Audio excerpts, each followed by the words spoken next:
अरुणाचल समाचार में आपका स्वागत है। मैं हूं मनोज कुमार शर्मा। आइए बुलेटिन में सबसे पहले देखते हैं मुख्य समाचार। प्रधानमंत्री नरेंद्र मोदी ने गुजरात के गांधीनगर में वीडियो कॉन्फ्रेंसिंग के जरिए राष्ट्रीय वाहन स्क्रैपिंग नीति और निवेशक सम्मेलन का विधिवत किया उद्घाटन। कहा, वाहन स्क्रैपिंग नीति भारत की विकास यात्रा में महत्वपूर्ण पड़ाव।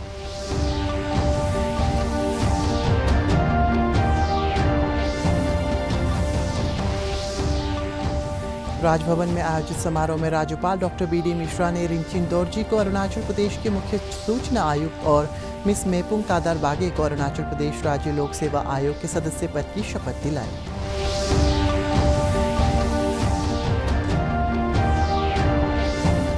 मुख्यमंत्री पेमा खांडू ने राज्य के सभी जिला मुख्यालयों और स्थानीय प्रशासनिक केंद्रों को डिजिटल कनेक्टिविटी सुनिश्चित करने के लिए स्टेट वाइड एरिया नेटवर्क का किया शुभारंभ। अरुणाचल स्वान के अंतर्गत राज्य में 184 स्वान पीओपी किए जाएंगे स्थापित।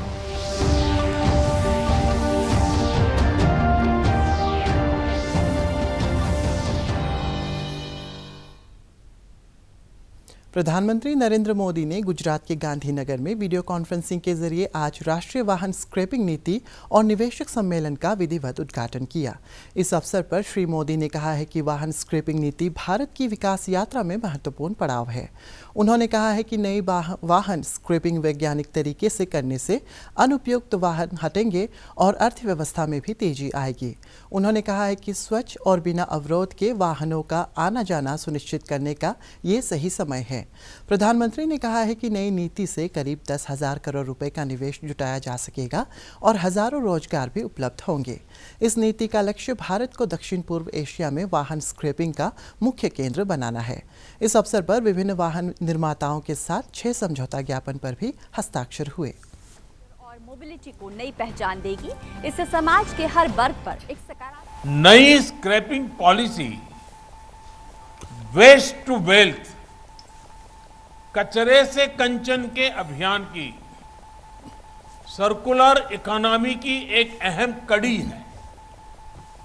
ये पॉलिसी देश के शहरों से प्रदूषण कम करने और पर्यावरण की सुरक्षा के साथ तेज विकास की हमारी कमिटमेंट को भी दर्शाती है। रीयूज, रिसाइकल और रिकवरी के सिद्धांत पर चलते हुए ये पॉलिसी ऑटो सेक्टर में, मेटल सेक्टर में देश की आत्मनिर्भरता को भी नई ऊर्जा देगी।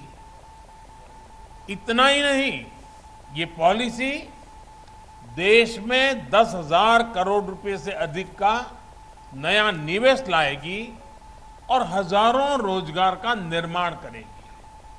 पॉलिसी से सामान्य परिवारों को हर प्रकार से बहुत लाभ होगा। शायद सबसे पहला लाभ तो ये होगा कि पुरानी गाड़ी को स्क्रैप करने पर एक सर्टिफिकेट मिलेगा। ये सर्टिफिकेट जिसके पास होगा उसे नई गाड़ी की खरीद पर रजिस्ट्रेशन के लिए कोई पैसा नहीं देना होगा। इसके साथ ही उसे रोड टैक्स में भी कुछ छूट दी जाएगी। दूसरा लाभ ये होगा कि पुरानी गाड़ी की maintenance cost, repair cost, fuel efficiency, इसमें भी बचत होगी। तीसरा लाभ सीधा जीवन से जुड़ा है। पुरानी गाड़ियां, पुरानी टेक्नोलॉजी के कारण रोड एक्सीडेंट का खतरा बहुत अधिक रहता है, उससे मुक्ति मिलेगी।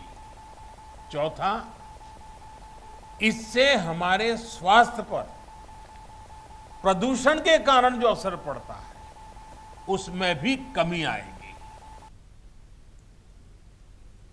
राजभवन में आयोजित आज एक समारोह में राज्यपाल डॉक्टर बी डी मिश्रा ने रिंचिन दोरजी को अरुणाचल प्रदेश के मुख्य सूचना आयुक्त और मिस मेपुंग तादर बागे को अरुणाचल प्रदेश राज्य लोक सेवा आयोग के सदस्य की पद की शपथ दिलाई। इस अवसर पर मुख्यमंत्री पेमा खांडू, उप मुख्यमंत्री चाउना मेन, राज्य मंत्रिमंडल के कई सदस्य, अरुणाचल प्रदेश राज्य लोक सेवा आयोग के अध्यक्ष निपो नाबम और सदस्य मौजूद थे। 2,05,000. Oath of office. I, Vijay Gauri, having been appointed State Chief Information Commissioner, do serve in the name of God, that I will bear true faith and allegiance to the Constitution of India as by law established.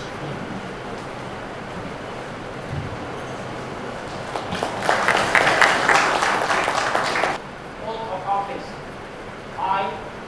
I, Ms. Mehul Dada Bage, having been appointed as a member of the Arunachal Pradesh Public Service Commission, do swear in the name of God that I will bear true faith and allegiance to the Constitution of India as by the law established.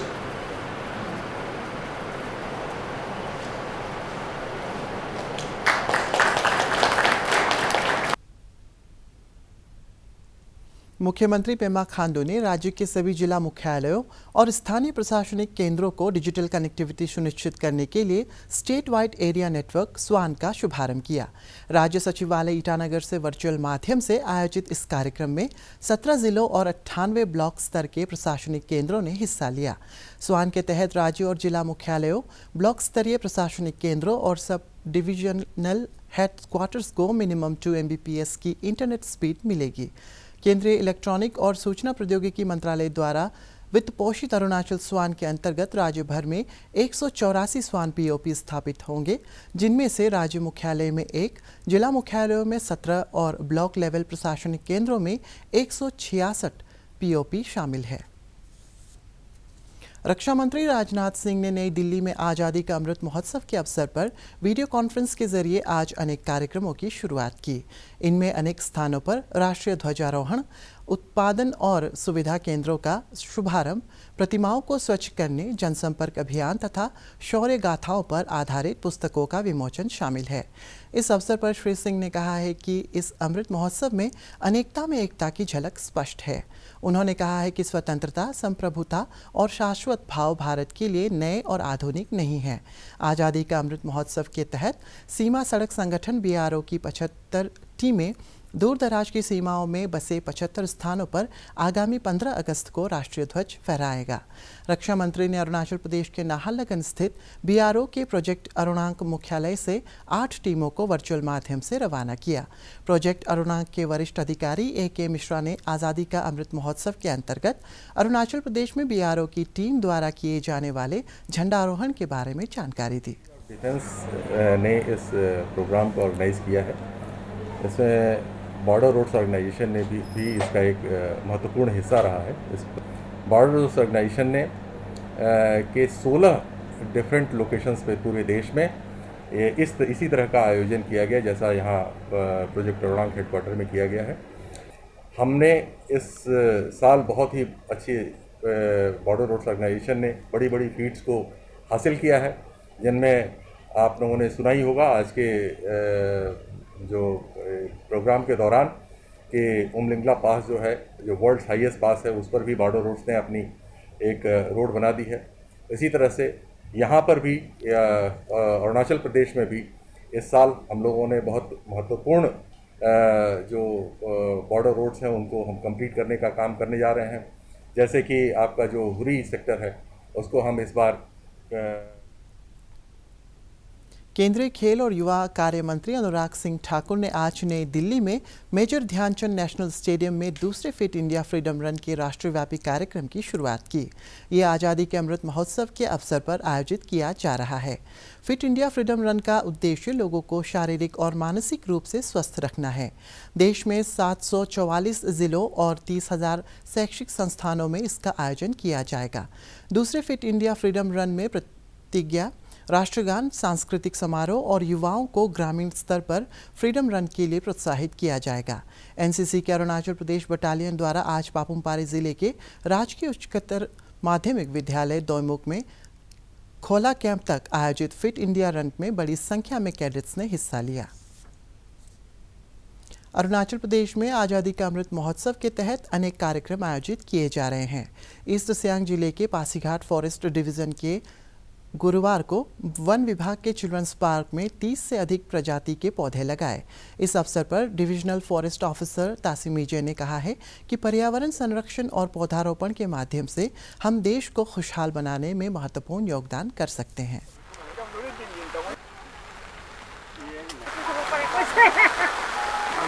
पर्यावरण को हमें बचाना है। पर्यावरण सही होगा तो हमारा जो भी वातावरण है वो सही होगा। ग्लोबल वार्मिंग को हम लोग रोका सकेंगे। तो इसलिए जो इंडिपेंडेंस ये साल में हम लोग सब स्टाफ मिलकर लार्ज स्केल प्लांटेशन लगा रहा है हमें। तो यही चीज़ है, अगर हमारा भारत की आज़ादी के 75 वर्षों के अवसर पर ईस्ट सियांग जिले में विभिन्न गतिविधियों और कार्यक्रम का आयोजन किया जा रहा है। बुधवार को जिला उपायुक्त डॉक्टर किन्नी सिंह की अध्यक्षता में विभिन्न विभागों ने भव्यता और उत्साह के साथ आने वाले स्वतंत्रता दिवस समारोह से पहले एक सप्ताह के महोत्सव का आयोजन किया। आगामी स्वतंत्रता दिवस समारोह के दौरान पुरस्कार विजेताओं को सम्मानित किया जाएगा। डीएमओ डॉक्टर केनी लेगो, डीवीबी डीसीपीओ ने पासीघाट ड्रग डी एडिक्शन और पुनर्वास केंद्र में एक जागरूकता अभियान चलाया। अध्यक्ष यामी दुलोम दारांग और सचिव जोया तासुंग मोयोंग ने डी एडिक्शन रिकवरी पर प्रेरक भाषण दिए। इस अवसर पर डॉक्टर केनी लेगो, डॉक्टर ओसोन बोरांग और डॉक्टर तानी सीराम ने सामाजिक बुराइयों के खिलाफ महिलाओं के प्रयासों की सराहना की। लोहित, तिराप, सब जगह आप लोग देख लो, लोअर सियांग, अपर सियांग, सब जगह देख लो। आप लोगों को पता है हमारे कितने यूथ्स ड्रग एडिक्शन में चले गए हैं। ईस्ट सियांग में ही ले लो, मोर देन 70% हम तो बोलेंगे। ये यूं ही नहीं, ड्रग एडिक्शन यूं ही आप लोग ड्रग्स करना चाहते हैं इसीलिए नहीं हो रहा है। हाँ, आप लोग करना चाहता है इसीलिए भी हो रहा है। आप लोग का you have your own reasons, आप लोग का खुद का रीजंस है ड्रग एडिक्शन में जाना। कोई पीयर प्रेशर की वजह से जाता है, दोस्तों की वजह से जाता है, क्योंकि दोस्त कर रहा है तो आपको भी करके देखो, तो ऐसे ऐसे में भी हो जाता है ये ड्रग एडिक्शन। ईटानगर स्थित 12th एनडीआरएफ ने पापुमपारे और नामसाई जिले में आयोजित शिविर में डिग्निटी किट्स का वितरण किया। एनडीआरएफ अधिकारियों ने बताया है कि डिग्निटी किट्स में टूथपेस्ट, ब्रश, कपड़े धोने और नहाने के साबुन, undergarments, towel, hair oil, antiseptic cream और सैनिटरी पैड जैसी चीज़ें दी गई है।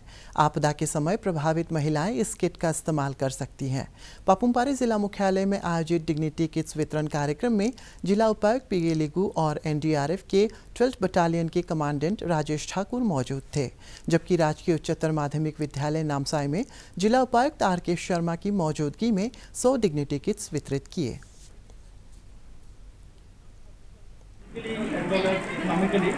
कि हम हर लेडी को पहुंचा सकें, तो इसलिए हमने ये किया है कि जो जहाँ पे डिजास्टर की ज़्यादा प्रोपेंसिटी है, खास करके जो तराई बेल्ट जो होते हैं, जहाँ पे लैंड स्लाइड हो जाता है या फ्लड की सिचुएशन ज़्यादा है, हमने पुराने रिकॉर्ड निकाले 5-6 साल के। देश भर में पिछले 24 घंटे में कोविड के 40,120 नए मामले दर्ज किए गए और 42,295 रोगी स्वस्थ हुए। केंद्रीय स्वास्थ्य मंत्रालय के अनुसार इस समय देश में कोविड के कुल 3,85,000 से अधिक सक्रिय मामले हैं और रिकवरी दर बढ़कर 97.46% हो गई है। भारतीय आयुर्विज्ञान अनुसंधान परिषद ICMR के अनुसार अब तक देश में 52 करोड़ 95 लाख से अधिक कोविड टीके लगाए जा चुके हैं। पिछले 24 घंटे में 57,31,000 से अधिक कोविड टीके लगाए गए। इधर अरुणाचल प्रदेश में गुरुवार को कोविड संक्रमण के 180 नए मामले सामने आए और 273 रोगी स्वस्थ हुए। राज्य में कोविड के सक्रिय मामलों की संख्या 2,395 है और रिकवरी दर 94.81% है। गुरुवार को कोरोना जांच के लिए राज्य भर से 4,294 सैंपल एकत्रित किए गए। अरुणाचल प्रदेश में अब तक 9,01,032 कोविड टीके लगाए जा चुके हैं और राज्य में 6,87,180 टीके उपलब्ध हैं। दिल्ली में हाल ही में आयोजित राष्ट्रीय bench press and deadlifting power lifting championship में अरुणाचल प्रदेश के खिलाड़ियों ने 5 गोल्ड और 1 सिल्वर मेडल हासिल किया। इसमें 74 किलो भार वर्ग में आजाद बासफोर, ने 2 स्वर्ण पदक और अभिजीत राजखोवा ने 83 किलो भार वर्ग में 2 स्वर्ण पदक हासिल किया। ईटानगर में आयोजित एक कार्यक्रम में राज्य के कृषि मंत्री तागे ताकी ने इस प्रतियोगिता के पदक विजेताओं को सम्मानित किया। मेरा नाम अभिजीत राजखोवा है। मैं यहाँ पे अरुणाचल स्टेट गवर्नमेंट में फॉरेस्ट डिपार्टमेंट में नौकरी करता हूँ। तो ये मेरा सेकंड पार्टिसिपेशन है। फर्स्ट टाइम हम जमशेदपुर में गया था नेशनल लेवल खेलने, लेकिन उसमें आज़ादी का अमृत महोत्सव के तहत दापोरिजो में स्वच्छ भारत अभियान चलाया गया। गुरुवार को आयोजित स्वच्छता अभियान में स्थानीय युवाओं ने हिस्सा लिया और लोगों से निर्धारित स्थान पर कूड़े का निपटारा करने की अपील की।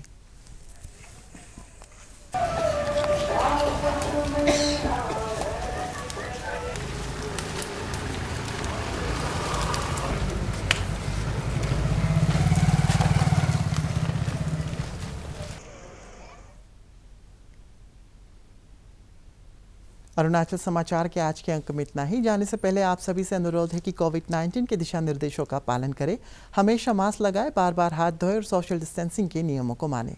कोरोना महामारी से बचाव के लिए आपका वैक्सीन लगवाना भी ज़रूरी है। अगर आप वैक्सीन लगवाने के पात्र हैं तो ज़रूर लगवाएं। हम कल फिर हाजिर होंगे अरुणाचल और देश और दुनिया की खबरों के साथ। चलते चलते आपको बता दें कि आप अरुणाचल समाचार हमारे YouTube channel DD news Arunachal पर भी देख सकते हैं। देखते रहिए अरुण प्रभा। नमस्कार।